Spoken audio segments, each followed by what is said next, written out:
আসসালামু আলাইকুম প্রিয় শিক্ষার্থীবৃন্দ, আশা করছি সবাই অনেক অনেক ভালো আছো। সংযুক্ত যৌগিক কোণের ত্রিকোণমিতিক অনুপাত 7.3 4 নাম্বার লেকচারে সবাইকে অভিনন্দন। আজকের ক্লাসে আমরা এই দুইটি গাণিতিক সমস্যার সমাধান করব। তো দেখেন, আমি 1 নাম্বার থেকে শুরু করি। 1 নাম্বার অঙ্কটার দিকে একটু ভালো করে তাকাবো আমরা। প্রথমেই দেখো, একটু খেয়াল করো যে এখানে তোমার কি কি ইনফরমেশন জানা আছে আর তোমাকে কি প্রমাণ করতে হবে। দেখো, এখানে 10 দেওয়া আছে, 10 সামথিং, আবার 10 ভিন্ন সামথিং দেওয়া আছে। তো তোমাকে যা প্রমাণ করতে হবে, এখানে দেখো কোনো 10 নাই। তার মানে এটা দেখার পরে তোমার মাথার মধ্যে প্রথমে যে সিগন্যালটা আসতে হবে যে এখানে 10 কে রাখা যাবে না, 10 কে ভেঙে ফেলতে হবে। কিভাবে ভাঙবো আমরা?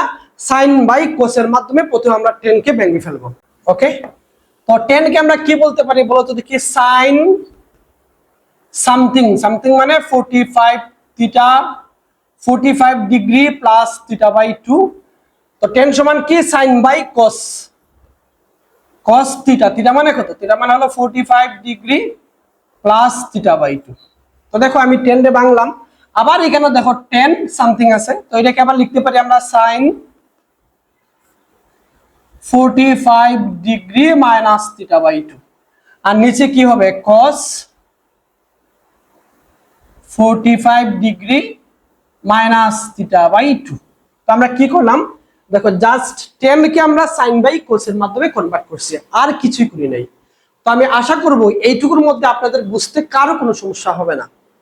এখন দেখো, এই অঙ্কটা তুমি কয়েকটা নিয়মে করতে পারো। 1 নাম্বার কথা হলো, দেখো এখানে তুমি 2 নিয়ে এসে, এই যে এখানে দেখো আমরা 2 নিয়ে আসতে পারি কিনা বলো তো?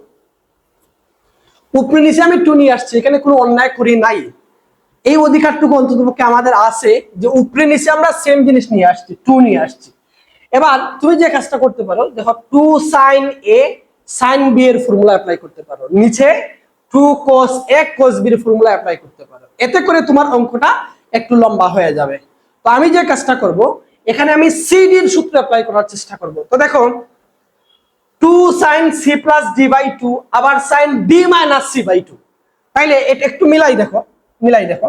2 sin, একটু খেয়াল করবা, দেখবা আমি কাকে সি বলি এবং কাকে ডি বলি। দেখো 2 sin c plus d, C কাকে বলছি? থিটাকে, থিটাকে সি বলছি। দেখো 2 sin c plus d by 2 আবার sin d minus c by 2। আবার একটু বুঝাচ্ছি, দেখো 2 sin c, সি কাকে বলছি? দেখো সি বলছি আমি থিটাকে, থিটাকে সি বলছি। 2 sin c plus d by 2 sin d minus c by 2। তাহলে দেখো এই সূত্রটা হয়ে গেল না? 2 sin c plus d by 2 sin d minus c by 2, এটা সমান কি? cos c minus cos d। এটা সমান কি? cos c minus cos d। তাহলে আমরা লিখতে পারি, দেখো দেখো তাহলে আমরা কি বলতে পারি? cos c, c মানে কত? c মানে হলো theta, minus cos d, d মানে কত? d মানে হলো 45 ডিগ্রি। এই যে দেখো, নিচেও দেখো 2 cos c plus d by 2 cos c minus d by 2। এবার দেখো, আমি c বলছি কাকে? c বলছি 45 ডিগ্রি কে, আর d বলছি থিটাকে। তাহলে দেখো 2 cos c plus d by 2 cos c minus d by 2 সমান কি? cos c plus cos d। তাহলে এখানে আমরা বলতে পারি, দেখো cos c, c মানে কত? c মানে হলো 45 degree, cos c plus cos d, d মানে কত? d মানে হলো থিটা, d মানে হলো থিটা। এবার একটু মান বসাও। দেখো মান বসাইতে পারলেই তোমার অঙ্ক হয়ে গেল, যে 45 ডিগ্রির মান বসাইতে পারলেই তোমার অঙ্ক হয়ে গেল। তাহলে দেখো একটু খেয়াল করে দেখো যে এখানে তুমি কি লিখতে পারো। দেখো দেখো এই cos থিটাকে তার মতো করে রাখো, মাইনাস cos 45 ডিগ্রির মান কত? 1/√2। আর এখানে cos 45 ডিগ্রির মান কত? 1/√2 প্লাস এখানে আছে দেখো cos থিটা, cos থিটা আছে। ওকে, এই পর্যায়ে আসার পরে তোমার কি করতে ইচ্ছে করে বলো তো দেখি? উপরে লসাগু এবং নিচে লসাগু নিতে ইচ্ছে করে না? এছাড়া তুমি যদি আরেকটু স্মার্ট হও, তাহলে যে কাজটা করতে পারবা, দেখো √2 দ্বারা লবহর দুটাকে গুণ করে ফেলো, তাহলে অঙ্কটা আর একটু ইজিলি হয়ে যাবে। গুণ দাও, এটাকে √2 দিয়ে গুণ দিলে কি আসতেছে? দেখো √2 cos থিটা মাইনাস, দেখো 1/√2 কে তুমি √2 দ্বারা গুণ করলে ক্যান্সেল আউট হয়ে যাবে, শুধু 1 থাকবে, শুধু -1, এই যে -1। ওকে, নিচে দেখো তুমি এই পার্টটুকুকে যখন √2 দ্বারা গুণ দিচ্ছ, তখন কি আসতেছে দেখো √2 cos থিটা প্লাস এই পার্টটুকুকে যখন তুমি √2 দ্বারা গুণ দিচ্ছ কাটাকাটি যাবে, থাকবে হলো 1 তাহলে একটু খেয়াল করে দেখো আমরা কি করছি, লব এবং হরকে আমরা √2 দ্বারা গুণ করছি। তাইলে তুমি সুন্দর করে একটু সাইডে লিখে দিও যে লব ও হরকে √2 দ্বারা গুণ করে, শেষ, অঙ্ক হয়ে গেল। আমি আশা করব তুমি অঙ্কটা খুব ভালোভাবে বুঝতে পারছো। তো আমরা এরপরটা শুরু করি। এই যে অঙ্কটা আছে একটু মনোযোগী হন তো, দেখেন তো এখানে কি করতে ইচ্ছে করে, দেখার সাথে সাথে আপনারা কি করতে ইচ্ছে করে বলেন। দেখেন এখানে 10 আছে, এখানে কোনো 10 আছে না, কোনো 10 নাই। তাহলে প্রথম কথাই হলো 10 কে কখনোই এখানে রাখা যাবে না, যে কোনো মূলে ভেঙে ফেলতে হবে। তো কিভাবে ভাঙবা তুমি? 10 সমান তুমি কি জানো, সাইন বাই কস জানো। তো তুমি 10 কে ভেঙে ফেলো। প্রথমে আমি লেফট হ্যান্ড সাইড একটু লিখি, লেফট হ্যান্ড সাইড কি আছে দেখো 10। প্রথমে আমরা 10 কে ভেঙে ফেলি, সাইন বাই কসের মাধ্যমে ভাঙবো। দেখো একটু ভাঙো। 10 কে তুমি কি লিখতে পারো, sine π/6 plus theta by cos π/6 plus theta. কি করলাম আমি, 10 রে ভাঙছি, ঠিক আছে। 10 সামথিং সমান সাইন সামথিং বাই কস ওই একই সামথিং। ওকে, আবার এখন আমরা এই 10 কে ভাঙবো। দেখো আবারও একই সিস্টেম, দেখো সাইন π/6 মাইনাস থিটা, নিচে কি হবে cos π/6 মাইনাস থিটা। এই যে দেখো আমরা কি করলাম, এই 10 কেও ভেঙে ফেললাম, সাইন বাই cos এর মাধ্যমে ভাঙলাম। এখন এটার দিকে একটু তাকাও, মনোযোগ সহকারে তাকাও, মায়ার নজরে তাকাও, ভালোবেসে তাকাও। দেখো তোমার কি করতে ইচ্ছে করে, দেখো এখন দেখো এই যে সাইন এ সাইন বি এর ফর্মুলা অ্যাপ্লাই করতে ইচ্ছে করে না, কিন্তু সাইন এ সাইন বি এর ফর্মুলা তো আমার জানা নাই। কিসের ফর্মুলা জানা আছে, 2 সাইন এ সাইন বি। তাহলে দেখো এখানে একটা 2 নিয়ে আসো, এখানে একটা 2 নিয়ে আসো। এখানে কোনো অন্যায় করা হয়েছে না, উভয় পক্ষে আমি 2 নিয়ে আসছি, কোনো অন্যায় করি নাই। এটার অধিকার অন্তত পক্ষে আমার আছে, আমি করলাম। ওকে, তাহলে 2 সাইন এ কাকে বলছি, এই ব্র্যাকেটটাকে, বি কাকে বলছি, এই ব্র্যাকেটটাকে। তাহলে দেখেন 2 সাইন এ সাইন বি সূত্র কি, দেখেন cos a minus B minus cos a plus B, ঠিক আছে। ওকে, তাহলে এই সূত্রটা অ্যাপ্লাই করি। দেখো প্রথমে হবে cos a, এ মানে কোনটা বলেন তো, এ মানে কোনটা বলেন, এ মানে হলো এই ব্র্যাকেটটা। তাহলে এ লিখি প্রথমে, এই যে এ লিখলাম, দেখো এ মানে π/6 প্লাস এটা, এই যে এ লিখলাম, ঠিক আছে। তাহলে cos a লিখলাম, মাইনাস বি আছে তো মাইনাস দিলাম, বি মানে হলো এই প্যাকেটটা। তো π/6, দেখো সামনে যেহেতু মাইনাস আছে এই জন্য এটার চিহ্ন চেঞ্জ হয়ে দেখো এটা কি হয়ে যাবে, প্লাস থিটা হয়ে যাবে। তাহলে কি লিখলাম দেখো, cos a মাইনাস বি লিখলাম। এখানে মাইনাস ছিল কিন্তু এখানে মাইনাস থাকার কারণে আমি যেহেতু ব্র্যাকেট ইউজ করি নাই এই জন্য এটা প্লাস হয়ে যাবে। এরপরে সূত্রের মাইনাস, এই দেখো cos a মাইনাস বি লিখলাম, এবার সূত্রের মাইনাস, এরপরে আছে হলো cos। এবার দেখো a প্লাস বি, এ মানে কোনটা, এ মানে হলো এই যে ব্র্যাকেটটা। তাহলে π/6 প্লাস, এই যে এ লিখলাম, a প্লাস বি মানে এই ব্র্যাকেটটা। তাহলে π/6 মাইনাস থিটা। এই যে, আশা করছি তুমি এইটুকু বুঝতে পারছো।